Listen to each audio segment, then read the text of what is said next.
여러분 이번 주에 무슨 일이 있었죠? 지난주에 계엄이었고 이번 주에 이제 탄핵 결정이 났습니다. 그게 옳으냐 그르냐에 대한 저의 개인적인 견해를 여러분에게 말씀드리는 것보다는 지금 나라와 민족을 위해서 이제 기도해야 되는 때라고 생각합니다. 사실은 이전부터 계속해서 기도했어야 되는데 다시 한번 이게 나라와 민족을 위해서 기도하고 우리가 이 나라와 이 민족이 올바른 길을 갈 수 있도록 기도하는 게 중요하구나라는 것을 더욱더 느끼게 되는 때라고 생각합니다. 여러분 더 많이 기도해 주시고 우리나라의 민주주의라는 가치가 중요한 것보다는 이 나라에 있는 사람들이 행복하고 의와 공평과 정의라는 중요한 가치가 이 땅 안에 잘 관철될 수 있도록 여러분 기도해 주시면 좋을 것 같습니다. 여러분 인간의 가장 어리석은 속성이 뭔지 아십니까? 바로 똑같은 실수를 반복한다는 것입니다. 여러분 혹시 여러분은 한번 실패를 경험하거나 잘못된 것을 경험하면 즉각 고치는 편이십니까? 저는 그렇지 못합니다. 그래서 제가 되게 많이 혼나고 되게 많이 수치를 당합니다. 그런데 문제는 그런 수치를 당하고 제가 혼이 나고 아무리 타박을 당해도 고쳐지지 않는 부분이 있다는 겁니다. 여러분 같은 실수를 10년째 반복하면 사실 고쳐질 법도 한데 잘 고쳐지지 않습니다. 그것이 사실 인간의 어리석음이라고 이야기할 수 있습니다. 여러분 우리의 실패는요 사실은 하지 않던 것, 못하던 것을 하면서 경험되기보다는 계속해서 해왔던 실수를 계속해서 반복하는 것에 있는 경우가 더 많습니다. 여러분 이와 같은 실패의 고리, 어리석음의 고리를 끊는 것은요 어디로부터 비롯될까요?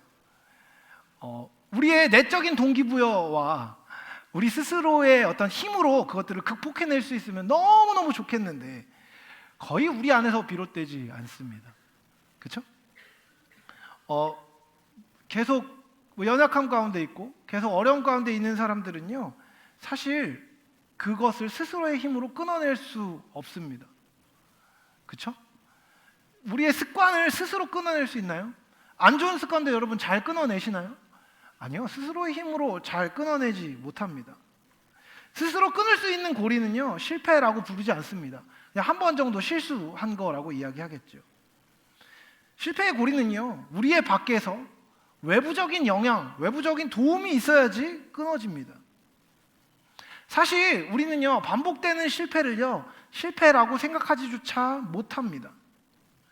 이 실패의 고리를 우리에게 그것이 실패이며 어리석은 것이고 잘못된 것임을 인식시키고 우리로 실패의 고리를 끊고 참됨으로 나아가도록 하기 위해서 오신 분이 바로 예수님이십니다. 이것은 여러분 예수님이 오셔서 끊으신 우리의 실패의 고리는 무엇입니까? 죄가 당연하고 그 죄를 지을 수밖에 없다는 고리를 주님께서 끊으신 것입니다. 그리고 그 고리가 끊어짐으로 말미암아 우리는 영원한 생명에 이를 수 있게 되는 것입니다. 근데요 문제는 우리가 예수를 믿고 구원을 받아서 내 삶에 문제가 있다는 것을 인식하고 그 삶의 문제를 다뤄가면서 승리의 삶을 계속해서 살아가고 있기는 있는데 그리고 그것이 한 번에 끊어지고 죄에 대한 인식이 생기기는 생기는데 여전히 삶에 지속적인 문제들이 있다는 것입니다. 그렇죠? 영원한 생명의 문제, 영생의 문제가 예수 그리스도를 믿음으로 해결된 뒤에도요 우리 삶에는 지속적인 문제가 있습니다. 여러분 근데 그 문제들은 또한 무엇으로 해결될 수 있습니까? 여러분의 능력입니까? 여러분의 유능함입니까? 여러분의 커리어입니까? 여러분의 우정입니까? 여러분의 친구입니까? 여러분 그런 것들이 통로가 되는 경우도 있지만 적어도 성도의 삶에 지속적으로 생기는 문제를 푸는 해결책은요 하나님의 은혜입니다. 문제들은요 또 다른 은혜로 연결되고 또 다른 은혜를 경험하게 되고 그 은혜로 하나님을 더 신뢰하는 참된 삶의 사이클로 우리가 들어가야 하는 것입니다. 우리는 이전에 우리에게 행하셨던 하나님의 은혜에 기반하여 하나님을 기다립니다. 하나님의 은혜의 때를 기다리는 것입니다. 그리고 또한 지금 행하고 계신 하나님의 은혜가 계속해서 이어질 것을 기다리며 우리는 인내하는 것이지요. 그와 같은 삶의 방식은요, 그리스도인이 기쁨을 유지하는 방식입니다. 이전에 나에게 도움을 주셨던 하나님을 기억하는 것, 그리고 그것을 기억함으로 지금 있는 자리에서 하나님의 은혜를 기다리는 것, 그리고 그 은혜의 이때인 삶을 계속해서 이어가며 소망을 바라는 것, 그것이 그리스도인의 삶의 방식인 것이지요. 그리고 이것이 또한 오늘 본문을 통해 묵상할 대림절의 의미의 개요이기도 합니다. 오늘 제가 이제 본문을 이제 방송실에 잘못 드렸는데 85장 8절로 13절까지 읽었는데요. 1절부터 7절도 사실은 포함되는 부분입니다. 이 본문은요, 포로기에 돌아온 뒤에 고라자손이 부른 노래라고 기록되어 있습니다. 여러분, 이스라엘의 역사에 대해서 저와 함께 이제 계속해서 신앙생활하고 있는 분들은 몇 번 들으셨을 겁니다.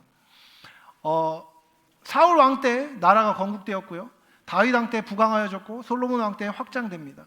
그리고 솔로몬 왕 이후에 어떻게 되죠? 나라가 두 개로 갈라집니다. 북왕국 이스라엘과 남왕국 유다로 갈라지게 되죠. 그리고 북왕국 이스라엘은 하나님을 떠난 왕들이 계속해서 연결되며 먼저 망하게 되고, 남왕국 유다도 하나님 앞에 온전하게 행하지 못함으로 말미암아 망하고 말지요. 북왕국 이스라엘의 멸망과 남왕국의 멸망 뒤에 이제 바벨론에 의해서 이 땅에 살던 사람들은 포로로 잡혀가게 됩니다. 그리고 포로로 잡혀간 지 70년이 지난 뒤에 하나님의 은혜로 이 사람들은 다시 귀환하게 되지요. 절대로 돌아올 수 없었던 것 같았던 열강의 틈바구니 안에서 놀라운 섭리가 일어나서 사람들이 귀환하게 된 것입니다. 역사 속에서 도저히 끝날지 않을 것 같았던 바벨론의 포수기가 이제 끝이 났습니다.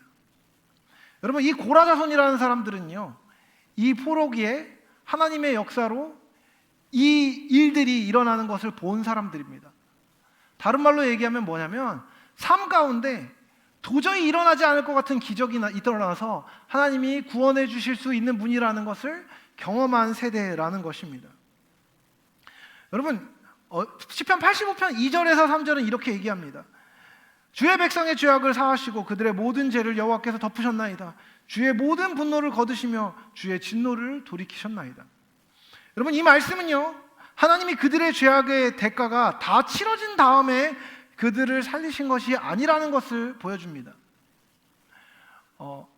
여러분, 이제 곧 있으면 이제 탄핵 심판이 있을 텐데, 그 탄핵 심판 때 그 형량이 얼마나 내려질지, 그 유죄가 될지 무죄가 될지도 아직 정확히 모른다고 얘기해둬야 되는 시간입니다.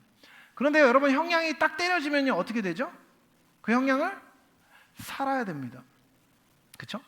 그 형량이 다 채워지기 전에는 나올 수 있어요? 없어요? 나올 수 없는 것이 법입니다.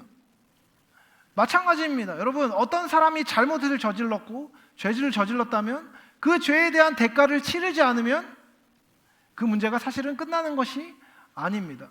용서를 받거나 대가를 치렀다고 이야기할 수 없는 것입니다.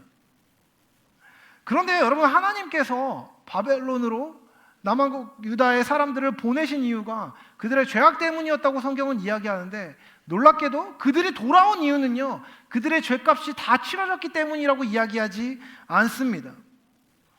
오히려 하나님께서 주도적으로 분노를 거두시고 그들을 구원하셨다고 시편 기자는 고백하고 있습니다.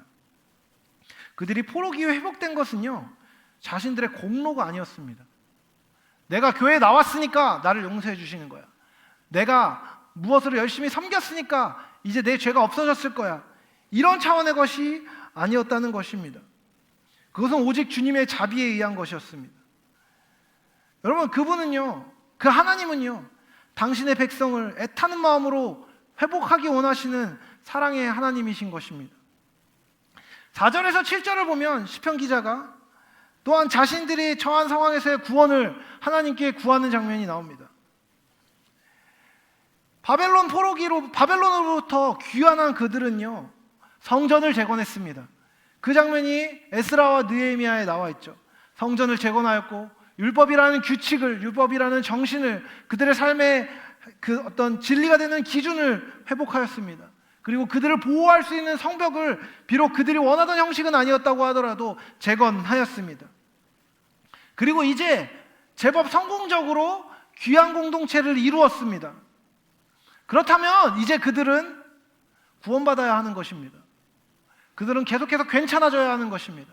그들은 압제에서 벗어나야 되는 상태라고 생각될 만한 소망의 상태를 보게 된 것입니다. 하나님께서 귀환시키셔서 그들에게 어떤 성공을 맛보게 하신 것이지요. 그런데 여러분, 성전이 재건되었고 율법이 회복되었고 성벽이 재건되었음에도 불구하고 그들은 여전히 열강의 틈바구니에 쌓여 있었습니다. 그들은 페르시아의 지배에 있었습니다. 그들은 여전히 비참한 가운데 있었습니다. 하나님의 언약의 신실하심으로 포로기를 지나서 자신의 고향 땅으로 돌아왔지만 그들은 애매한 성공 가운데 있었습니다. 분명히 이전의 비참함보단 나았습니다. 하지만 그들은 여전히 그들의 하나님과의 친밀한 교제, 하나님과의 신실한 언약으로 말미암아 삶이 풍성해지는 것에까지는 이르지 못하였습니다. 하나님의 생명을 누리고 하나님이 구원하신 정도, 간신히 살아난 정도를 넘어서서 하나님과의 교제 안에서 참된 행복과 안식을 누리는 삶까지는 연결되지 않았던 것입니다. 그들은 여전히 포로된 상황이 있었습니다. 그들은 영적으로 비참했습니다. 분명 하나님이 그들 가운데 언약을, 신실한 언약을 지키시고 율법을 회복하셔서 율법의 규칙이 그들 앞에 있었습니다. 하지만 그것으로 말미암아서 하나님과 친밀한 교제를 그들은 누리지 못하고 있었습니다. 정치적으로 여전히 압제 가운데 있었습니다. 그들은 여러 비참 가운데 여전히 있었지요. 시편 기자는 그와 같은 원인이 여전히 하나님의 분노에 있었음을 인지합니다. 하나님은 왜 그들에게 노하셨을까요? 간단합니다. 그들을 하나님이 주도적으로 회복시키시고 그들과 함께 하시고 그들을 구원의 길로 인도하셨음에도 불구하고 돌아온 그들은 여전히 하나님께 신실하지 않았습니다. 여러분, 성전이 재건되는 과정 안에서 드러났던 이스라엘 백성의 마음이 뭔지 아십니까? 성전을 재건해야 된다는 것을 알고 있었지만 자신의 집을 먼저 지었습니다. 율법이 회복돼야 된다는 것을 알았지만 여전히 자신의 법에 매여 있었습니다. 자신의 판단에 매여 있었습니다. 자신의 소견에 옳은 것이 하나님의 소견에 옳은 것보다 더 중요했습니다. 그들은 여전히 하나님의 신실하심에 헌신하고 싶었지만 헌신하지 못했습니다. 여러분, 헌신하고 싶은 마음이 가짜였다고 우리가 치부해버릴 수는 없습니다. 그들은 율법을 향한 열심이 있었습니다. 하나님을 향한 사랑이 있었습니다. 하나님과의 언약 백성 되는 삶에 대한 자부심을 갖고 있었습니다. 하지만 그 자부심이 삶에 충분히 연결되지는 못하고 있었습니다. 그들의 신실하지 못함, 충분하지 못함에 대해 주님이 어떻게 하셨습니까? 이전에는 포로로 잡혀가게 하셨다면 이번에 주님은 그들을 내버려 두셨습니다. 삶에 특별한 문제는 없었습니다. 하지만 참된 회복은 없었습니다. 이와 같이 주님이 내버려 두시는 그들의 상태는요, 그들이 경험할 수 있는 최악의 비참함이었습니다. 이 비참함 가운데 시편 기자는요, 자신들의 어떠함이 아니라 이전에 경험했던 그들과 구원과 그들에게 신실하겠다고 약속하신 언약에 기대어서 하나님께 도움을 구합니다. 구원해 주시기를 탄원합니다. 그리고 8절에서 이제 시편 기자는 스스로 분연히 떨치고 일어나 하나님 앞에 기도하기 시작합니다. 우리의 상황, 우리 백성, 우리 민족, 우리 공동체의 상황에 대해서 회복하셨던 하나님과 그 하나님께서 회복하셨던 은혜가 있었다는 것을 기억한 이 화자는요, 이제 홀로 하나님 앞에 나아가 우리의 구원을 구합니다. 자신의 백성들에 대한 구원의 소망을 노래하며 기도하고 탄원합니다. 그 기도하고 탄원한 내용이 오늘 우리가 함께 읽은 내용입니다. 그는 자신의 구원받아야 하는 상황, 그리고 자신을 구원하시는 분의 속성을 노래하고 그 구원이 우리에게 주어지는 방식을 노래합니다. 여러분, 8절을 보면 이렇게 이야기합니다. 내가 하나님 여호와께서 하실 말씀을 들으리니 무릇 그의 백성 그의 성도들에게 화평을 말씀하실 것이라. 그들은 다시 어리석은 대로 돌아가지 말지어다. 여러분, 하나님은요, 우리를 창조하신 하나님은 우리의 삶에 화평을 주기 원하십니다. 그리고 그 화평을 말씀하고 계십니다. 하나님은 우리에게 화평을 주기 원하십니다. 여러분, 인간이 죄를 짓고 타락하여서 낙원을 잃어버린 그 시기서부터 이스라엘 백성이 애굽 땅 가운데서 압제받고 있을 때 출애굽 시키시는 것까지 모든 과정에서 여러분, 사람이 죄를 짓고 사고를 쳤을 때 회복하는 동력은 누구로부터 나옵니까? 하나님의 자비로부터 나옵니다. 모든 선한 것의 시작은 하나님이시고 주관자도 하나님이셨습니다. 반대로 인간이 갖고 있는 패턴은 무엇입니까? 스스로의 죄로 자신을 옥죄는 것입니다. 여러분, 하나님의 은혜는 언제나 먼저 나타납니다. 세상을 창조하신 것 하나님의 호의입니다. 세상 만물을 우리가 다스리도록 하신 것 하나님의 호의입니다. 그런데 인간은 하나님의 호의와 하나님이 함께 누리기 원하시는 그 복을 스스로 걷어차버립니다. 인간이 사고를 칩니다. 하지 말라고 하신 일들을 행하기 시작합니다. 하라고 하신 일들을 멈추기 시작합니다. 여러분, 하나님의 은혜는 언제나 먼저 있었습니다. 그러나 그 은혜를 누린 사람들은 안타깝게도 항상 잊어버립니다. 그래서 계속해서 자기가 옛날에 취했던 원래의 방식으로 돌아갑니다. 여러분, 구약 성경의 패턴이 어떤 건지 아십니까? 하나님이 은혜를 베푸십니다. 그 은혜를 사람들이 누립니다. 근데 그 누린 사람들이 그 은혜를 당연한 것으로 여기고, 은혜의 상태를 당연한 것으로 여기고, 은혜를 허락하며 하나님께서 허락하신 언약을 배제시킵니다. 언약을 잊어버립니다. 그리고 자기 소견에 옳은 대로 행합니다. 그리고 자기 소견에 옳은 대로 행하다가 어떻게 됩니까? 올무에 갇힙니다. 자기가 원하는 것을 하다가 파산 상태에 이릅니다. 여러분, 그렇게 파산 상태에 이르면 해결할 수 있는 방법은 무엇입니까? 스스로의 힘으로 해결할 수 없습니다. 그때마다 하나님이 오시는 것입니다. 여러분, 사사기에서도 마찬가지입니다. 하나님께서 이스라엘 백성들을 가나안 땅, 약속의 땅으로 데리고 가셨습니다.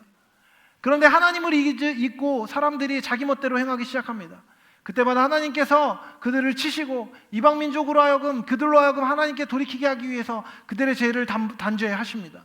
그러면 자기의 죄 때문에 고통받고 있는 그들이 하나님께 살려달라고 매달립니다. 그렇게 매달리면 하나님은 사사를 보내십니다.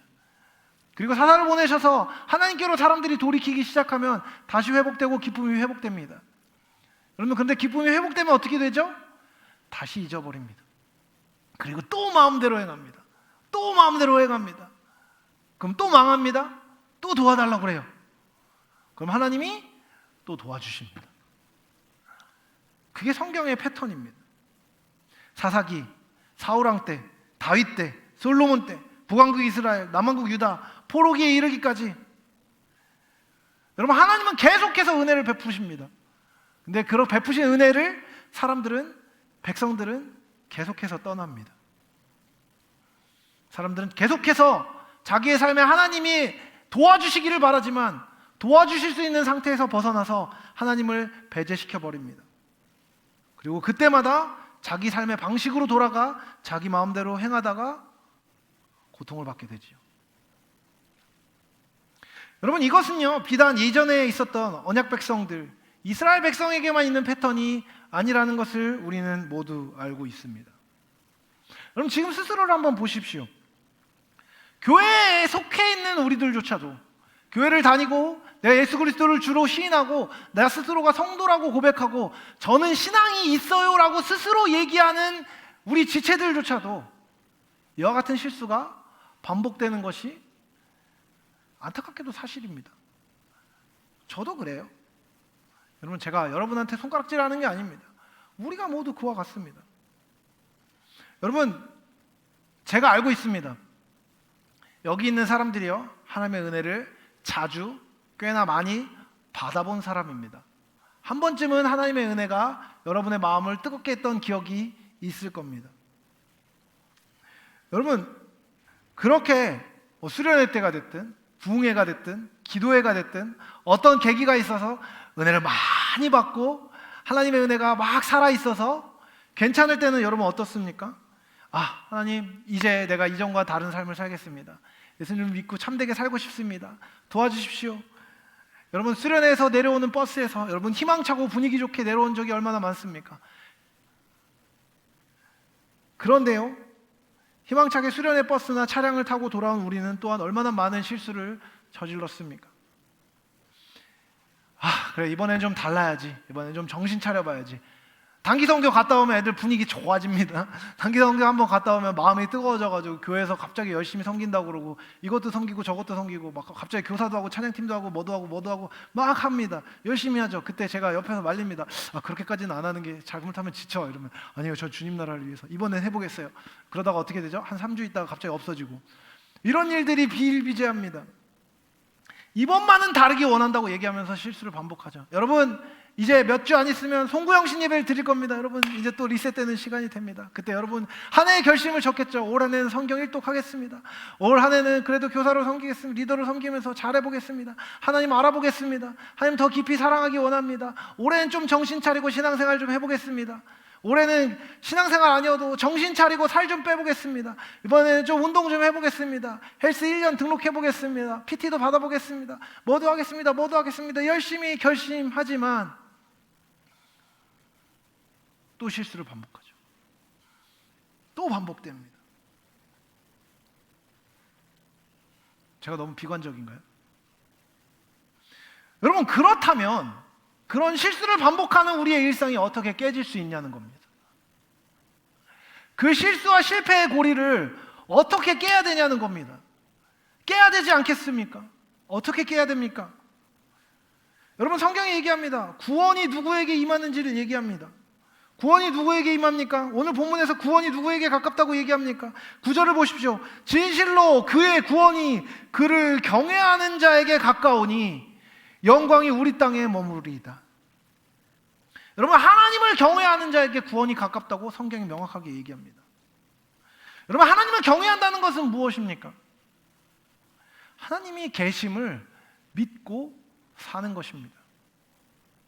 여러분 저는 하나님을 경외한다는 말을 이렇게 표현하는 것을 아주 좋아합니다. 여러분 하나님이 계신 것처럼 사는 겁니다. 하나님이 있다고 정말 여기며 사는 겁니다. 하나님과 함께 하기를 사모하는 것입니다. 하나님과 함께 하는 삶을 기뻐하는 것입니다. 제가 아까 이제 찬양팀 모임하면서 그런 얘기를 했습니다. 아침에 저희 아들이 일어나면 하는 말이 있습니다.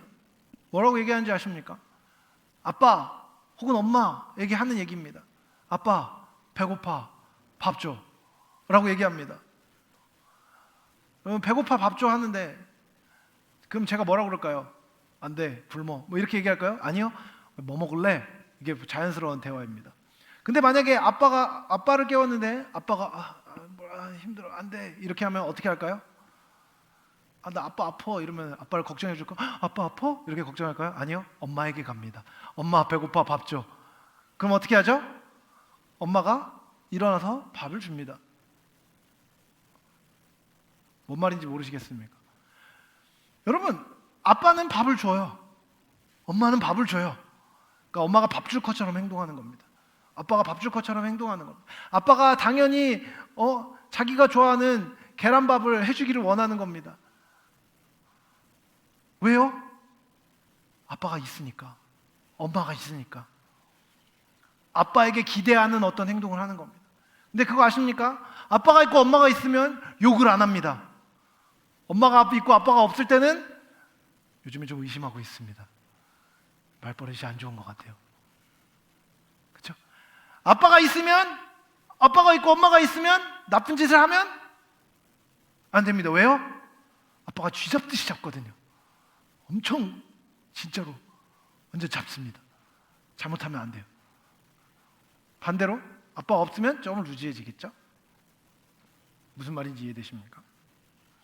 여러분 하나님이 계신 것처럼 산다는 건 뭡니까? 여러분 반대로 얘기해 볼까요? 여러분 하나님이 살아계십니까? 하나님이 여러분의 삶이 더 좋아지기를 원하시는 분이시며 여러분을 도와주시는 분이시며 여러분을 참되게 인도하시는 분이시며 여러분 믿으십니까? 그렇다면 여러분의 삶이 변화될 수 있다는 것입니다. 그분이 정말 살아계신 것처럼 살고, 정말 그분이 살아계시기 때문에 그분의 도우심을 구하며 살고, 내 삶의 구체적인 정황 안에 하나님의 뜻이 무엇인지를 알고 그대로 행하면 해결될 수 있다고 믿고 사는 것, 그것이 하나님을 경외하는 삶입니다. 그분의 임재를 사모한다는 것은 무엇입니까? 실제로 하나님과의 친밀한 관계가 나의 삶을 만족시킬 수 있다는 것을 알고 그렇게 살아내는 것입니다.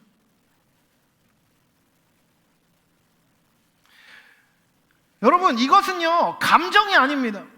분명 진실한 감정을 동반합니다.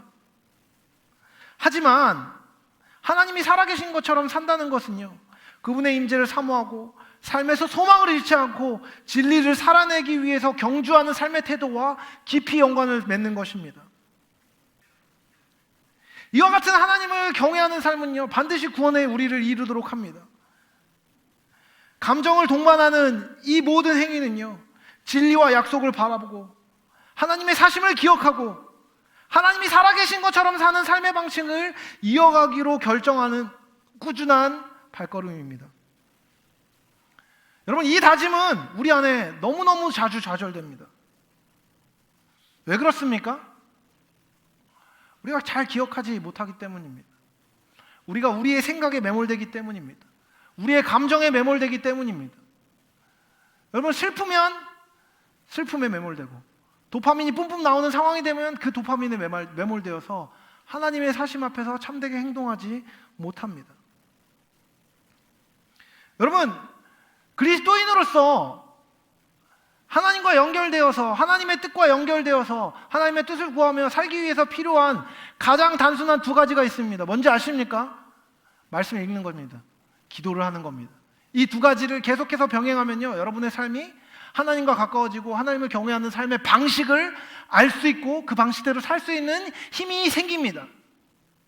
이거는 무조건입니다. 근데 여러분, 이 단순한 경건의 패턴은 왜 무너집니까? 너무나 자주 무너집니다. 여러분, 제가 알고 있습니다. 하나님을 사랑하지요. 하나님을 사모하지요. 하나님이 우리에게 구원을 주신다는 것을 믿는다는 믿음은요, 흔들리지 않지요. 그분을 찾기 원하는 우리의 마음은 진지하고 진심이지요. 그런데요, 그럼에도 불구하고 우리는 왜 실패합니까? 우리의 마음은 원이로되 육신이 약하기 때문입니다. 실제로 넘어지기 때문이죠. 일이 바쁠 때도 있고요, 관계가 깨어질 때도 있고요, 상황 안에 너무 많은 것들이 밀려와서 하나님을 찾지 못하게 만드는 너무 많은 것들이 있습니다. 그런데요, 여러분, 그 모든 순간에도 하나님은 우리를 구원할 수 있는 분이십니다. 그렇기에 그 좌절의 순간, 낭망의 순간에도 마음의 소망을 가지고 하나님을 향해 올바른 지식을 갖고 포기하지 않는 자들이 구원에 가까운 자들이 되는 것입니다. 여러분, 이 구원에 더 가까운 자들은 누군지 아십니까? 마음이 가난하여 자신의 연약함을 인정하고 하나님을 바라보고 도움을 구하는 자들입니다. 그 자들을, 그와 같은 사람들을 하나님은 기꺼이 도와주시는 것입니다. 여러분, 하나님이 기꺼이 도우신다는 것을 우리는 어떻게 알 수 있습니까? 여러분, 10절을 보면 구원의 땅에 있는, 그 땅에 있는 법칙이 설명됩니다. 인애와 진리가 같이 만나고 의와 화평이 서로 입맞추는 것이 하나님의 구원이 이르는 땅에 있는 속성입니다. 여러분, 하나님의 구원의 자리에 나타나는 속성은요, 구원의 창시자 그 자체이신 예수님의 속성을 가리킨다고 해도 과언이 아닙니다. 근데 여러분, 여기서 얘기하는 게 뭐라고요? 예수님의 속성이 무엇이라고요? 인애와 진리, 의와 화평입니다. 여러분, 이 인애라는 말이 뭔지 아십니까? 인애라는 말은요, 사랑과 자비, 또한 언약과 관련하여 성실하고 신뢰가 가득하며 변함이 없다는 것을 의미합니다. 여러분, 우리가 하나님을 경외하지 못하고 하나님의 뜻을 떠나 있을 때도 우리가 구원받는다는 소망을 잃지 않아도 되는 이유가 뭔지 아십니까? 그분이 우리를 포기하지 아니하는 분이시기 때문입니다. 그분의 인애는, 그분의 언약은 우리가 지키지 않을 때에도 유효하여서 우리를 그 언약으로 되돌리기 원하시는 하나님의 능력이 드러나는 것입니다. 심지어 그렇게 인도하실 때도 하나님은 진리를 포기하지 않으십니다. 인애와 진리라고 되어 있습니다. 그 자비는요, 반드시 옳은 방식으로, 옳은 절차대로 행동되는 것입니다. 갑자기 생각이 나는데, 여러분, 절차는 너무나 중요한 것입니다. 그죠? 왜 이번에 뭐 탄핵되는 과정 안에서 국회의장이 막 1분 1초가 급한데 그 계엄을 해제하기 위해서 여러분 무엇을 했습니까? 흠이 잡히지 않기 위해서 모든 절차를 지켰습니다. 합법적인 것들이 되기 위해서요. 그만큼 절차는 중요한 것입니다. 여러분, 근데 하나님의 진리와 의는요, 우리의 삶을 향하여서 올 때 그 모든 절차를 지키는 의입니다.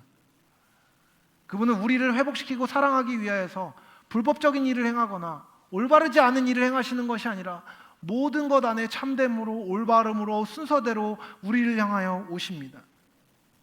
그리고 그 결과는 무엇입니까? 여러분, 이 화평이라고 표현된 단어가 우리가 잘 알고 있는 샬롬입니다. 이 샬롬이란 단어의 뜻은 무엇입니까? 평안한 것입니다. 문제가 없는 것입니다. 여러분, 인자하신 하나님께서 당신의 진리의 규칙을 가지고 의롭게 모든 것을 순서에 맞게 우리의 삶에 당신의 진리를 드러내시는데, 그렇게 되어져서 우리의 삶에 균형이 맞기 시작하면 우리의 삶에 허락되는 것이 무엇입니까? 화평인 것이죠.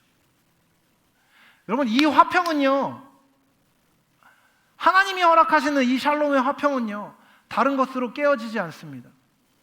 여러분의 삶에 어떤 문제가 있든, 1월 달에 아무리 바빠지든, 12월 달에 약속이 너무 많아서 너무 많은 것들이 여러분의 삶으로 쏟아져 들어오든, 연말 연시에 해야 될 업무들이 너무 많아지든, 내게 스트레스를 주는 그 사람으로 말미암아 겪고 있는 어려움이 사라지든 않든, 여러분, 상관없이 하나님의 법 안에 있어서 하나님의 규칙과 하나님의 의와 하나님의 사랑이 내 삶에 관철될 것을 기억하고 믿는 자들에게는요, 참된 샬롬이 임한다는 것입니다.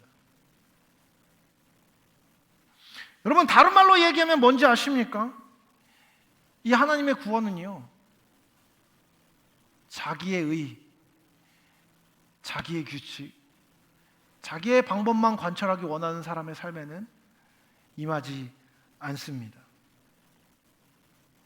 자기 멋대로 하는 사람에게는요, 덕스러운 사랑이 있을 수 없습니다.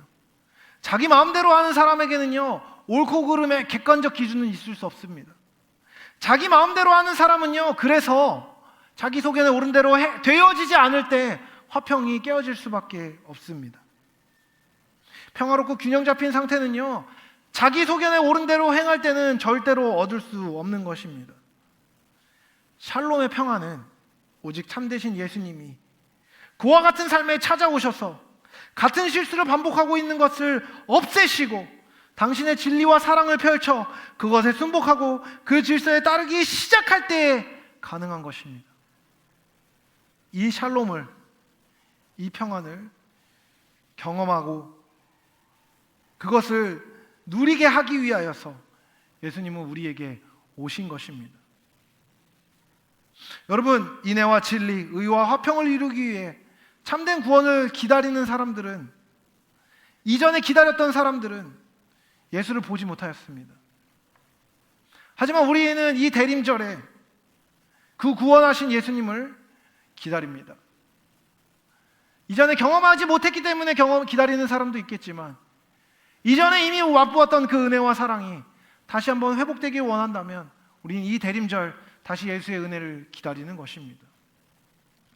예수로 말미암아 영원에 이 땅의 삶을 허락받은 이들은 그래서 이 땅에서 내 삶 가운데 나의 삶이 꺾여지고 나의 어떠함이 꺾여지더라도 참된 덕스러움, 사랑이 내 삶에 회복될 수 있음을 알고 기다릴 수 있는 것입니다.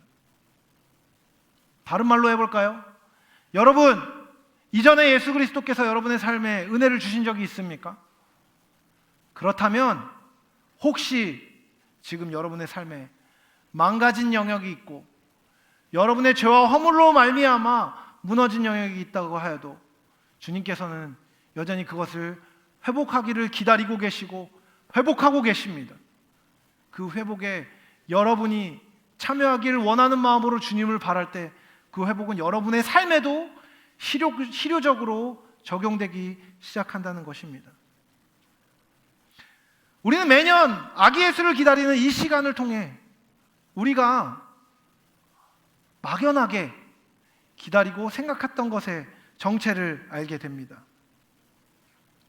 우리는 실패가 가득하고 소망이 없는 우리의 삶에 인애와 진리, 의와 화평의 왕으로 오실 수 있는 예수님을 봅니다. 여러분, 그 예수님은 어떤 방식으로 오셨습니까? 모든 사람에게 군림할 수 있는 세상의 왕으로 오신 것이 아니라 낮고 낮은 곳에서 우리를 섬기시고 우리를 향한 완전한 호의와 사랑으로 우리에게 자신을 내어주기 위해 오신 예수님을 봅니다. 그 예수님의 오심은 무엇에 잇대어 있습니까? 하나님의 사랑과 하나님의 진리와 하나님의 의와 하나님의 평화에 잇대어 있습니다. 그래서 평화의 왕으로 오신 예수님을 우리의 삶에 맞아들이면 이전에 아무리 시궁창같이 무너진 삶이었다고 하더라도 참되게 회복될 수 있습니다. 그 회복하신 예수님, 그리고 앞으로도 회복하시며 우리의 삶을 좋게 해주실 수 있는 예수님을 우리는 기다리는 것입니다. 그와 같은 예수님을 우리의 삶에 모시면 우리의 힘만으로는 도저히 이룰 수 없는 예수를 닮는 삶이 가능해집니다. 이것을 구체적으로 얘기하면 무엇입니까? 신실한 사랑의 자리로 가려는 소망이 생겨납니다. 이전에 사랑하지 않았던 사람이 사랑하게 되고 올바름을 행하지 않았던 사람이 올바름을 행하고 싶은 마음이 생겨납니다. 좌절에 익숙했던 사람이 이제는 다시 일어나서 소망에 익숙한 사람이 되어지는 것입니다. 진리를 실행하고자 하는 열정과 더불어 십자가를 지고 소망을 잃지 않고 삶의 걸음을 이어갈 수 있는 소망은요, 오직 예수를 바라보고 그분의 은혜를 기다리고 그분의 은혜가 내 삶에 이루어지기를 원하는 사람들에게 허락되는 것입니다. 말씀을 마무리하겠습니다. 여러분, 예수님이 여러분의 삶에 주실 은혜를 기다리고 계십니까? 기다리지조차 않고 계시진 않습니까? 여러분, 여러분의 삶은 이전보다 더 나아질 것입니다.